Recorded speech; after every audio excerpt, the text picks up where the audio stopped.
रीट भर्ती परीक्षा 2026 का नोटिफिकेशन जल्द जारी होने वाला है। और तो जितने भी मेरे तमाम साथी हैं जो रीट प्री एसएसटी की तैयारी करने वाले हैं, उन सभी को लेकर के एक गुड न्यूज़ है कि हम यहाँ पर चर्चा करेंगे आज भारतीय इतिहास और राज्य व्यवस्था के सिलेबस के बारे में। क्या सिलेबस रहने वाला है और हमें किस तरह से तैयारी करनी है।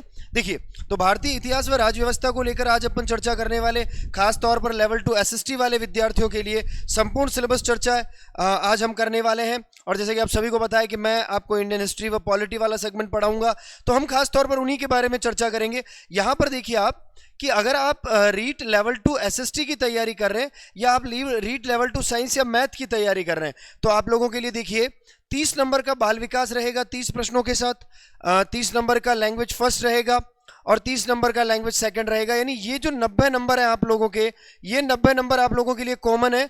जो L1 और L2 जो L2 साइंस और L2 एसएसटी दोनों के लिए एक जैसे रहने वाले हैं। वहीं पर अगर मैं बात करूं तो जो साइंस वाले जो स्टूडेंट हैं, उन साइंस वाले स्टूडेंट के लिए 60 नंबर के क्वेश्चन रहने वाले हैं और एसएसटी वालों के लिए भी 60 क्वेश्चन 60 नंबर के रहने वाले हैं। ओवरऑल अगर आप देखेंगे तो 150 नंबर के 150 प्रश्न है। और यहां पर याद रखना, नेगेटिव जो मार्किंग है वो नेगेटिव मार्किंग नहीं है, ठीक है। जो नेगेटिव मार्किंग है वो नेगेटिव मार्किंग जो है वो नहीं है, नो नेगेटिव मार्किंग है, ये आपको ध्यान देना है। देखिए यहां पर प्रश्न पत्र में सभी प्रश्न बहुविकल्पीय होंगे, एमसीक्यू टाइप होने वाले और ऋणात्मक अंकन नहीं रहेगा। ये हमारे लिए बहुत बढ़िया और ये एक बहुत अच्छी गुड न्यूज़ है, क्योंकि नेगेटिव मार्किंग नहीं रहेगी। क्यों नहीं रहेगी नेगेटिव मार्किंग? क्योंकि आपको पता है ये पात्रता परीक्षा है, इसमें नेगेटिव मार्किंग नहीं रहेगी। वहीं पर सीईटी में अभी हाल ही में नेगेटिव मार्किंग इन्होंने एड ऑन कर दी है, आपको ध्यान रखना है। फिर देखिए आगे सिलेबस के बारे में बात करते हैं। तो देखिए सिलेबस में आपको ध्यान रखना है कि लगभग 60 अंक का आपका एसएसटी वाला पोर्शन रहने वाला है। उन 60 अंकों के बारे में मैं बात करूं तो लगभग ये मान करके चलें कि इनमें से 2 विषय, एक विषय है हमारा इतिहास और एक विषय है हमारा राज्य व्यवस्था। इतिहास आपके लगभग 15 अंकों का रहेगा और राज्य व्यवस्था आपका लगभग 10 अंकों का रहेगा। और जब मैं हिस्ट्री के बारे में बात करूं बेटा, हिस्ट्री में हम पढ़ते हैं भारतीय सभ्यता, संस्कृति व समाज, यानी हम यहाँ सिंधु घाटी सभ्यता के बारे में चर्चा करेंगे, हम यहाँ वैदिक संस्कृति के बारे में चर्चा करेंगे, जैन व बौद्ध धर्म के बारे में चर्चा करेंगे, व महाजनपद काल के बारे में बात करेंगे। यानी यहाँ पर मोटे तौर पर चर्चा की जाए तो एंशिएंट इंडिया में आपको सिंधु घाटी सभ्यता पढ़नी है, सिंधु घाटी के साथ साथ वैदिक सभ्यता, जैन धर्म, बौद्ध धर्म और जनपद काल आपको पढ़ना है। और एक बात याद रखनी है, आप लोग जो एसएसटी वर्ग की तैयारी कर रहे हैं विद्यार्थी, आप लोगों के लिए सबसे ज्यादा बेनिफिट क्या रहेगा? जो हिस्ट्री वाला पोर्शन है, जो पॉलिटी वाला पोर्शन है, वही पोर्शन आप लोगों के लिए मेंस में भी रहने वाला है। अगर आपने पॉलिटी और हिस्ट्री को प्री में बहुत अच्छा कर लिया ना, मैं आपको गारंटी दे रहा हूं कि मेंस में आपको पढ़ने की आवश्यकता नहीं रहेगी। और देखिए यहां पर मौर्य तथा गुप्त साम्राज्य तथा गुप्तोत्तर काल, राजनीतिक इतिहास, प्रशासन, इस समय का राजनीतिक और प्रशासन आपको ध्यान रखना है। भारतीय संस्कृति के प्रति जो योगदान है आपको वो ध्यान देना है। साथ ही साथ भारत 600 से 1000 ईस्वी और बृहत्तर भारत के बारे में आपको पढ़ना है। यानी आपको गुप्त पढ़ना है, आपको मौर्य पढ़ना है, गुप्त पढ़ना है, गुप्तोत्तर पढ़ना है। यानी यहां पर आपको वर्धन वंश के बारे में भी पढ़ना है। किसके बारे में? वर्धन वंश के बारे में, हर्षवर्धन के बारे में भी आपको पढ़ना है और बहुत अच्छे से पढ़ना है। परीक्षा में इनसे संबंधित प्रश्न आपको देखने को मिलेंगे ही मिलेंगे। और देखिए यहां पर बात करता हूं मैं मध्यकाल के बारे में और आधुनिक काल के बारे में।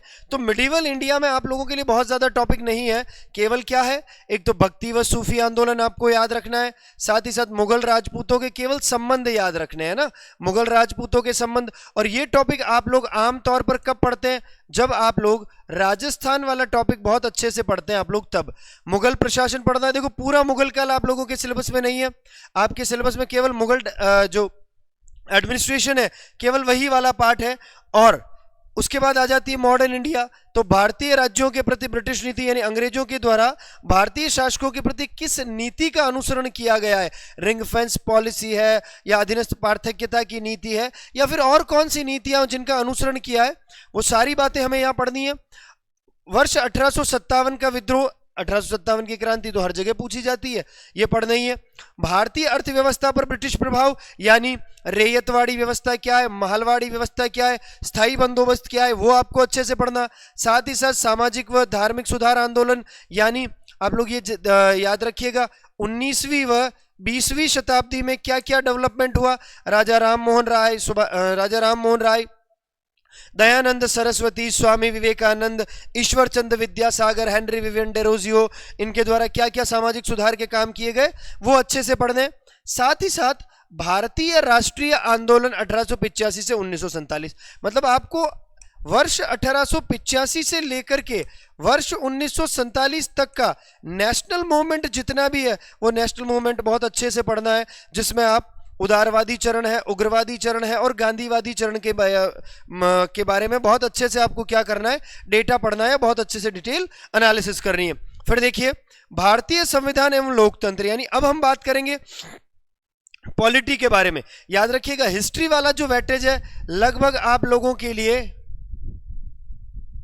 15 क्वेश्चन पूछे जाएंगे, 15 मार्क्स के 15 क्वेश्चन पूछे जाएंगे 15 मार्क्स के, ये याद रखना। इधर आपको याद रखना है पॉलिटी में 10 क्वेश्चन पूछे जाएंगे, 10 क्वेश्चन पूछे जाएंगे 10 मार्क्स के, ठीक है। 15 क्वेश्चन 15 मार्क्स के पूछे जाएंगे और इधर 10 क्वेश्चन 10 मार्क्स के पूछे जाएंगे। देखिए संविधान का निर्माण करना, वह विशेषताएं, यानी संविधान निर्माण और विशेषताओं के बारे में आपको ध्यान देना है, और साथ ही साथ उद्देशिका, मूल अधिकार, मूल कर्तव्य, ये आपको अच्छे से पढ़ना है। उद्देशिका यानी प्रस्तावना देख लीजिए आप, मूल अधिकार, मूल कर्तव्य के बारे में देख लीजिए, है ना। यहां पर देखो नीति निदेशक तत्व आपके सिलेबस में नहीं दे रखा है। सामाजिक न्याय हो गया, बाल अधिकार व बाल संरक्षण हो गया, लोकतंत्र में निर्वाचन जागरूकता हो गई, ये बेसिक फैक्ट है जो आपको क्या करने पढ़ने हैं, किसके बारे में, पॉलिटी के बारे में। वहीं पर अगर मैं चर्चा करता हूं किसके बारे में, तो देखिए वहीं पर मैं चर्चा करता हूं कि भाई साहब सरकार का गठन और कार्य जो है, जैसे पार्लियामेंट, तो पार्लियामेंट में हमें लोकसभा, राज्यसभा, राष्ट्रपति तीनों के बारे में पढ़ना है। प्रधानमंत्री है, मंत्रिपरिषद है, सुप्रीम कोर्ट है। साथ ही साथ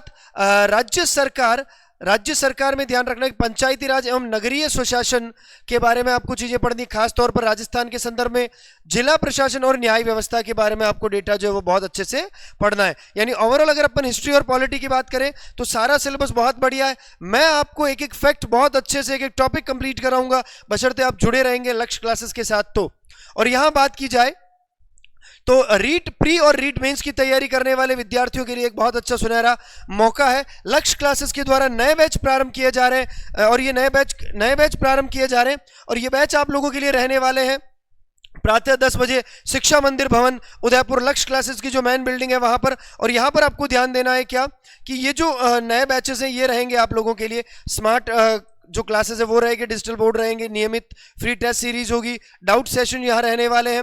तो डेली जो है वो हमारे बैचेस जो है ये स्टार्ट होंगे। और अगर आप लोग तैयारी कर रहे हैं रीट प्री और मेंस की, तो ये सेमिनार आप लोगों के लिए बहुत ज्यादा बढ़िया रहने वाला है। उम्मीद करता हूँ ये सेशन आप लोगों के लिए बहुत बढ़िया रहा होगा। आप लक्ष्य फैमिली से जुड़ने के लिए QR कोड का जो है वो सहारा ले सकते हैं, इन्हें स्कैन करके आप लक्ष्य फैमिली का हिस्सा बन सकते हैं। मिलेंगे फिर किसी नए सेशन के साथ, तब तक के लिए थैंक यू वेरी मच। जय हिंद, जय भारत।